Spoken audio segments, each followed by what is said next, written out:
বাংলাদেশ জাতীয় দল ফিটনেস ক্যাম্পটা তাদের শেষ হয়েছে এবং সেটা শেষ করে এই মুহূর্তে তারা ব্যাট বলের প্রস্তুতি সারছে এবং সেই সাথে আমরা জানি যে তাদের সাথে পাওয়ার হিটিং কোচ যুক্ত হয়েছেন, সেগুলো নিয়েও কাজ করছে। রাহুল রয় সরাসরি মিরপুরে ছিলেন, তিনি আসলে দেখেছেন। রাহুল, সব আপডেটটা কি আসলে, আপনি তো কাছ থেকে দেখেছেন?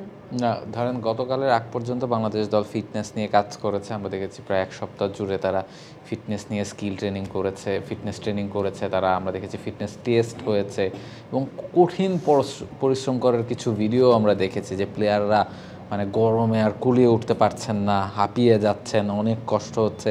সেটা তারা করেছেন কারণ হচ্ছে এশিয়া কাপটা যেই জায়গায় হচ্ছে আবুধাবি এবং দুবাইয়ে, সেই জায়গায় আসলে কন্ডিশনটা খুব একটা সুখকর কন্ডিশন হবে না। সেপ্টেম্বরে প্রচণ্ড গরম থাকবে, সেই জায়গায় ফিটনেসটা যেন একেবারে টপ লেভেলে থাকে, সে কারণেই এই চেষ্টা। ওদের স্বপ্ন পূরণে পাশে থাকতে পেরে আমরা গর্বিত।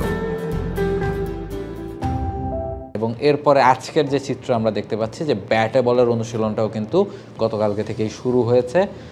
ব্যাটিং বোলিং প্র্যাকটিসটা, যে স্কিল ট্রেনিং যেটাকে আমরা বলি, সেটা আসলে ক্রিকেটাররা শুরু করেছেন। পাশাপাশি যে রস উড পাওয়ার হিটিং কোচ রয়েছেন, তার সঙ্গে দেখেছি আমরা নেটে ক্রিকেটাররা কাজ করেছেন। তারা আসলে দেখেছেন যে ওই একটা ব্যাট ইন্ট্রোডিউস করা হয়েছে, সেই ব্যাটটা দিয়ে কিভাবে পাওয়ার হিটিংটাকে ডেভেলপ করা যায় বা অন্যান্য যে টেকনিকগুলো তিনি দেখিয়ে দিয়েছেন, সেগুলো নিয়ে আসলে প্লেয়াররা ইনডোরে কাজ করেছেন। এটা বেশ ভালো একটা বিষয়, কেননা বাংলাদেশের দল নিয়ে সবসময় বলা হয়ে থাকে যে পাওয়ার হিটিংটা আমাদের দলের, আমাদের ক্রিকেটারদের মধ্যে অনেক বেশি কম। এবং ইনডোরে আমরা যে ছবিগুলো আমরা দেখতে পাচ্ছি এই মুহূর্তে, জুলিয়ান উড বেশ মানে গাঢ়ভাবে মিশে গিয়েছেন দলের সাথে, বোঝা যাচ্ছে। তিনি আসলে এর আগে কাজ করেছেন নারীদের সাথে, কোচদের সাথে কাজ করে, এখন আসলে জাতীয় দলের প্লেয়ারদের সাথে খুব মানে সূক্ষ্মভাবে পাওয়ার হিটিংটা তাদের শেখানোর একটা প্রস্তুতি তিনি কিন্তু শুরু করে দিয়েছেন। এবং সেই সাথে আমরা কিন্তু রাহুল জেনেছি যে নতুন মনোবিদও দলের জন্য আনা হতে পারে, ডেভিড স্কট সম্ভবত তার নাম, এবং লম্বা সময়ের জন্য হয়তোবা তাকে সাথে রাখা যেতে পারে। কারণ বিসিবি থেকে বলা হচ্ছিল যে নর্মালি কম বেশি তো আসলে মনোবিদ সব দলের সাথেই থাকে, সব ক্রিকেট দলের সাথেই থাকে, বাংলাদেশের সাথেও থেকেছে অনেক সময় ধরেই, কিন্তু অল্প সময় ধরে, লম্বা সময়ের জন্য থাকা হয়নি। এবং তখন হয় কি যে ধরেন আপনি আপনার প্রবলেমের কথা আজকে বললেন, কালকে যদি তিনি না থাকেন, আবার নতুন একজনকে আপনার সেই প্রথম থেকে আপনাকে প্রবলেমের কথা বলতে হবে।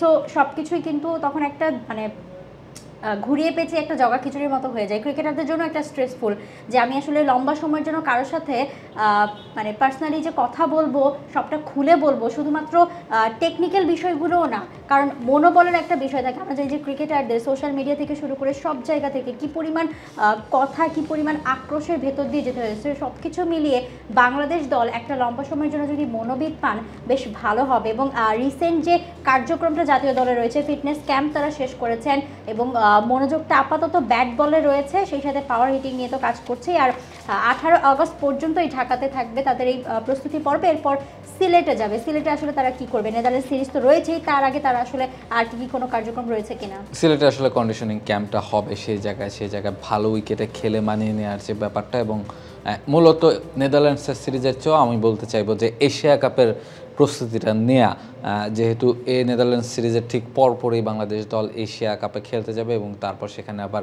আফগানিস্তানের বিপক্ষেও একটা সিরিজ খেলার কথা বাংলাদেশের রয়েছে। তবে ওই সিলেট থেকেই আসলে মূলত এশিয়া কাপের পুরো দমের প্রস্তুতিটা বাংলাদেশ দল শুরু করবে। ব্যাটিংয়ে বোলিংয়ে আমরা জানি যে বেশ কয়েকজন ক্রিকেটার আছেন যারা এখন এ দলের সঙ্গে অস্ট্রেলিয়ায় আছেন, তারাও হয়তোবা ফিরবেন এবং নেদারল্যান্ডসের সঙ্গে সিরিজের মাঝামাঝি একটা সময় হয়তোবা দল ঘোষণা করা হবে।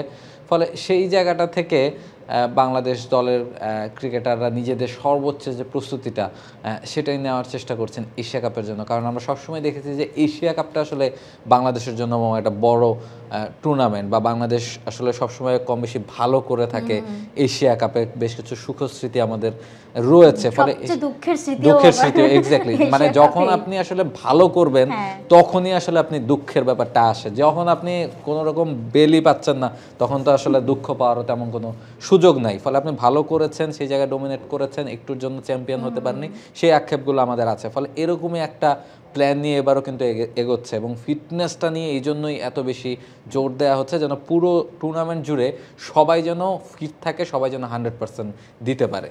একদমই, এবং মানে লাস্ট যখন বাংলাদেশের লাস্ট যে সিরিজটা ছিল সেটা যখন শেষ হলো, এরপর তো লম্বা গ্যাপ ছিল, নেদারল্যান্ড সিরিজ হবে কি হবে না যখন শিওর ছিল না, তখনও কিন্তু বিসিবি থেকে বারবার বলা হয়েছে যে এই লম্বা সময়টাকে আমরা কাজে লাগাতে চাই ফিটনেস, টেকনিক্স এইগুলো নিয়ে, কারণ সেক্ষেত্রে বাংলাদেশের প্লেয়ার নিজেদের যে প্রবলেমসগুলো আছে সেগুলোর দিকে বেশি মনোযোগ দিতে পারবে, এবং সেটাই হচ্ছে। For more updates, subscribe to our YouTube channel and click on the bell icon. Follow us on Facebook and Instagram. Download T-Sports app to enjoy exciting games and highlights. Visit tsports.com.